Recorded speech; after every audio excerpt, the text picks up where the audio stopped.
Bonjour. Aujourd'hui nous allons vérifier ce qui ne va pas exactement avec la limousine de la marque bavaroise, et quelle version laisse espérer un fonctionnement relativement sans problème. Avant d'en arriver là, je voudrais ajouter que F01 et F02 sont les marquages les plus courants pour la BMW 7 de cette génération, mais ce ne sont pas les seuls. Le constructeur a également utilisé les codes F03 et F04. Le premier concernait les véhicules blindés d'usine, et le second, le modèle Active Hybrid, à 8 cylindres de 2010 à 2012. Son successeur à 6 cylindres de 2012 à 2015 était à nouveau F01 ou F02, selon l'empattement. Et une dernière remarque, traditionnelle, cette entrée comme tous les autres textes de ce type sur Autoblog, n'est pas un guide d'achat typique. Vous ne lirez pas ici les avantages et les inconvénients des voitures décrites, nous nous concentrons sur les échecs moins à la fois ceux résultant d'une mauvaise conception et ceux causés par les utilisateurs, mais ils surviennent si souvent qu'il est difficile de les ignorer. Cela ne signifie toutefois pas que chaque défaut mentionné apparaîtra sur chaque voiture de ce type. Le risque qu'il se produise est simplement plus élevé, et cela doit être pris en compte. Tout est clair? Eh bien, allons-y. La première catégorie est de nombreux faits intéressants, dont le moins gênant est l'eau qui coule du couvercle du coffre dans son compartiment lorsque nous devons utiliser cette partie de la voiture par temps de pluie.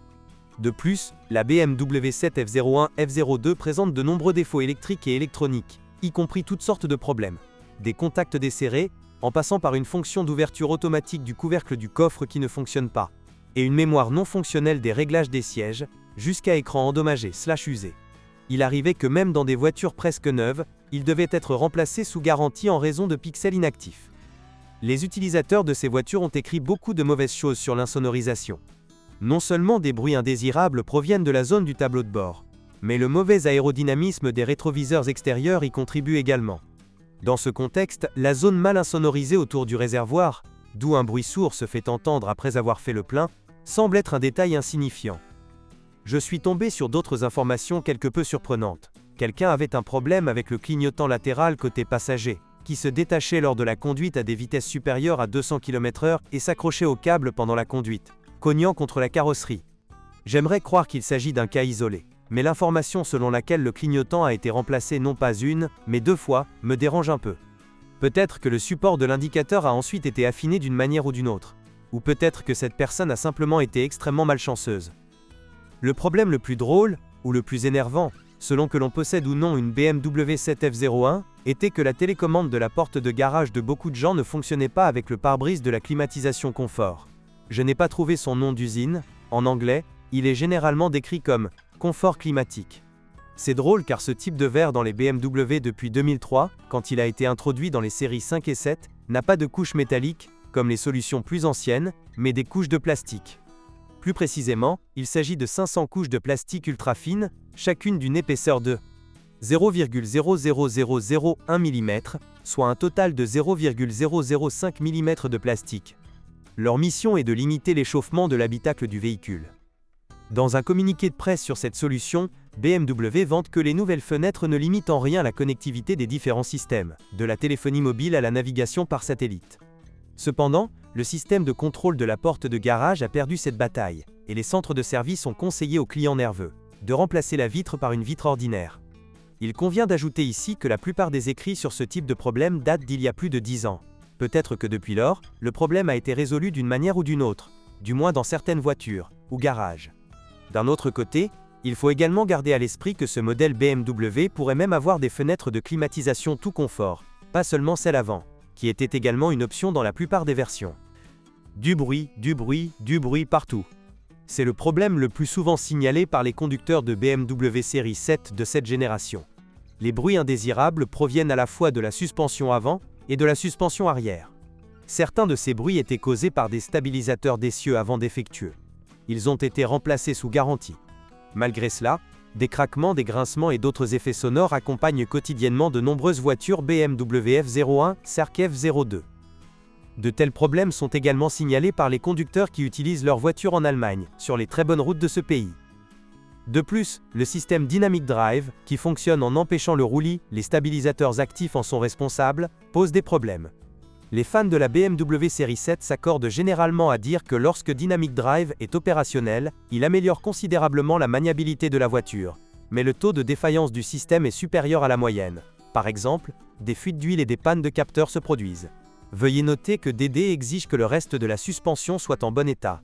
Si ce n'est pas le cas, Cela accélérera la défaillance du système, ou au moins l'empêchera de fonctionner correctement dans certaines conditions. Quant à la suspension elle-même, le principal problème des F01, F02 réside dans les bacs des bras de suspension avant. Dans les voitures du segment F, les moteurs essence puissants sont un choix courant. Il n'y a qu'un seul problème. La BMW série 7 de cette génération avait dans sa gamme des versions V8 et même V12, mais toutes ces versions sont adaptées pour entraîner la résistance aux dépenses imprévues, surtout plus la voiture dont nous parlons est ancienne. Il convient particulièrement de noter ici le V8 biturbo NC3B44 750i/750li, dont la structure compacte et les excellentes performances ne compensent pas le manque de fiabilité et le sous-développement de ce moteur.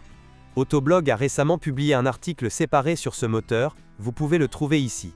En bref, fuite d'injecteurs, grippage de moteur, combustion d'huile, dommages au segment de piston, etc. Certains problèmes sont causés par les énormes quantités de chaleur générées par ce moteur, d'autres par des intervalles trop longs entre les vidanges d'huile, il doit être changé au moins tous les 10 000 km, et d'autres encore par d'autres types d'erreurs de conception ou de construction. Les unités NC3B44TU proposées sont nettement meilleures que le lifting, mais cela ne veut pas dire qu'elles sont parfaites. Cependant, le risque de panne immobilisant la voiture est considérablement réduit. La puissance de la version TU est de 449 chevaux, contre 408 chevaux de la version pré-modernisation. Comme je l'ai écrit ci-dessus, choisir le bloc V12 de 544 chevaux ouvrante N74B60 dans les BMW 760i et 760li ne signifie pas une plus grande fiabilité même si l'on suppose que l'ancien propriétaire se souciait plus de la voiture que sa femme et n'épargnait pas d'argent pour son fonctionnement. Les services. Les injecteurs posent également des problèmes ici, ainsi que la pompe à carburant haute pression. Elle ne donne aucun avertissement en cas de panne, elle tombe simplement en panne soudainement. Les soupapes de décharge et les turbocompresseurs, ces derniers principalement lorsque les soupapes mentionnées cèdent en premier. L'eau pompe, elle peut tomber en panne même après 80 000 km. Bobine d'allumage, tuyau du système de refroidissement. Et la panne de l'une des deux unités de commande du moteur désactive toute la banque de cylindres. Il existe encore des moteurs 6 cylindres en ligne. Dans les années 2008 à 2012, un moteur N54B30 de 326 chevaux avec double turbocompresseur a été utilisé. Plus tard, il a été remplacé par un moteur N55B30 de 320 chevaux avec un turbocompresseur et un système de levée de soupape variable valvétronique. Malgré une puissance légèrement inférieure, les modèles les plus récents sont en pratique légèrement plus rapides, 5,7 s à 100 km/h au lieu des 5,9 à 6 secondes précédents. Non seulement ils atteignent une puissance et un couple maximum dans une plage de régime légèrement plus large, mais ils disposent d'une boîte de vitesse à 8 rapports, alors que les voitures d'avant le lifting devaient se contenter de 6 vitesses. Vous pouvez ignorer en toute sécurité les moteurs N54B30. Ils ont fondamentalement les mêmes problèmes que les V8 et V12, la seule raison pour laquelle ils sont légèrement moins chers à utiliser est une consommation de carburant inférieure et moins de pièces à remplacer dans le moteur. De tous les moteurs à essence de la BMW 7F01/F02, la seule option qui donne un réel espoir d'un fonctionnement relativement sans problème est le N55B30 de série. Vous pouvez toujours rencontrer des pannes de la pompe à eau, de la pompe à carburant haute pression ou des composants du système d'allumage, et il y a aussi des fuites, mais au moins elles ont été maîtrisées. Problème d'injecteur. Les pièces de rechange ne sont pas extrêmement coûteuses, mais un service rapide et fiable est néanmoins nécessaire. De manière assez inhabituelle pour ce segment, aucun moteur diesel 8 cylindres n'était disponible dans cette génération de la 7. Toutes les unités, du 730D au 750D, sont des variantes du moteur N57. Les versions les plus faibles sont le N57D30OL de 245 chevaux, 258 chevaux après lifting, avec un turbocompresseur, puis nous avons les versions de 306 et 313 chevaux du N57D30TOP, avec double turbocompresseur, et en haut de gamme, se trouve le N57D30S1, avec jusqu'à 3 turbocompresseurs, atteignant 381 chevaux. Bien que les moteurs N57 soient l'une des meilleures options par rapport au reste de la gamme de moteurs des limousines BMW, nous ne pouvons pas nous attendre à de grands résultats en termes de fiabilité et de durabilité.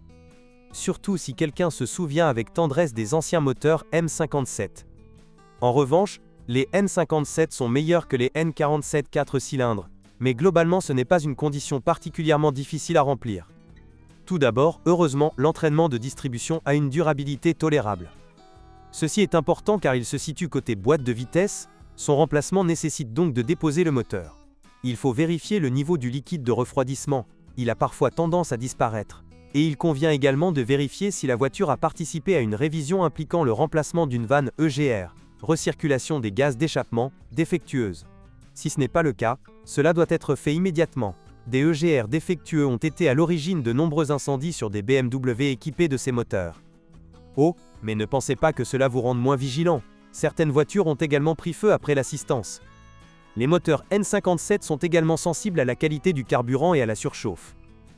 Les informations sur l'impact du nombre de turbocompresseurs sur la fiabilité de ces moteurs diesel sont rares. Mais, ce qui ne devrait surprendre personne, les versions les plus simples, avec un ou deux turbocompresseurs, seront les moins chères à entretenir et potentiellement les moins chères. Problématique. Selon certaines sources, étonnamment, les modèles 740D et 740LD, c'est-à-dire biturbo, sont considérés comme plus durables. Peut-être est-ce dû au fait que, grâce à leur meilleure performance, les conducteurs les poussent moins. Les modèles 730D et 730LD semblent être un peu trop faibles compte tenu du poids de la voiture. Cela se reflète également dans la consommation de carburant, qui dans le 730D n'est pas inférieure à celle du 740D, en fait, elle peut être plus élevée.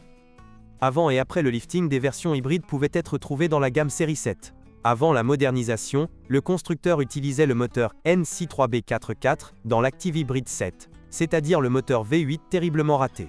Cela doit être enterré profondément, même si la puissance de 465 chevaux est tentante.